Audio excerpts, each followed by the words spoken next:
So hi guys, வழக்கம் போல் 5:30 inch 5:45 refresh ஆகிட்டு நம்ம நியூட்ரிஷன் சென்டர் கிளம்பிட்டோம். So day 17 of mini vlog உங்கள் அனைவரையும் வரவேற்கிறேன். நேராக சென்டருக்கு போய்ட்டு நம்ம வழக்கமாக பார்க்குற எல்லா வரைக்கும் பார்த்துட்டு இருந்தோம். இன்றைக்கி வந்து வெள்ளிக்கிழமை. ஸோ அப்டமன் ஒர்க் கொடுத்தா சென்டரில். ஸோ அப்படியே ஃபஸ்ட் செட்டை முடிச்சுட்டு அவங்களுக்கு ஷேக் ப்ரிப்பேர் பண்ணி கொடுத்துட்டேன்.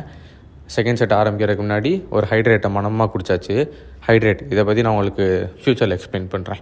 செகண்ட் செட்டுக்கு ஷேக் ப்ரிப்பேர் பண்ணி கொடுத்துட்டு பேலன்ஸ் இருக்க ஒர்க்கையும் கம்ப்ளீட் பண்ணிவிட்டு நம்ம நண்பன் ஒரு வேலை சொல்லியிருந்தான். ஸோ அப்படியே அது விஷயமாக வெளியே டவுன் வரைக்கும் கிளம்பிட்டேன். ஒன்றும் இல்லை, இந்த பார்சலை வாங்கிட்டு போய் ஒருத்தவங்கள்ட்ட கொடுக்கணும். ஸோ அதை அப்படியே கொடுத்துட்டு ரொம்ப பாடி ஹீட்டாக இருந்துச்சு, அப்படியே ஒரு இளநியும் குடிச்சிட்டேன். இந்த இளநிக்கு 50 ரூபா வாங்கிட்டேன் கைஸ். உங்கள் ஏரியா பக்கம் இளநீ எவ்வளோ இருக்குன்னு கமெண்ட் பண்ணுங்கள். இளநீ நொங்கலா அப்பப்போ குடிச்சு சாப்பிட்டு ஹைட்ரேட்டடாக இருங்க. அப்படியே வீட்டுக்கு கிளம்பிட்டேன். பேங்க் வரைக்கும் போகிற ஒர்க் இருந்துச்சு. அப்படியே அம்மாவை கூப்பிட்டுட்டு பேங்க்குக்கு போயிட்டு அந்த ஒர்க்கையும் கம்ப்ளீட் பண்ணிவிட்டு வீட்டுக்கு வந்துட்டு லஞ்ச் சாப்பிட்டேன். கொஞ்சம் சிக்கன் குழம்பு வச்சு சாப்பிட்டாச்சு. எங்கள் வீட்டு பக்கத்தில் இப்படி ஒரு அருமையான இடம் இருக்குது. மாலை பொழுதான நல்லா நடக்கலாம்.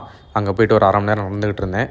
சன்செட்டை அப்படியே பார்த்துட்டு இருந்தேன். நல்லா அருமையாக இருந்துச்சு. அப்படியே வீட்டுக்கு வந்துட்டு நம்ம எல்சா பயலுக்கு கொஞ்சம் சாப்பாடு போட்டு இன்றைக்கான டேவை கம்ப்ளீட் பண்ணிட்டேன். நாளை சந்திப்போம்.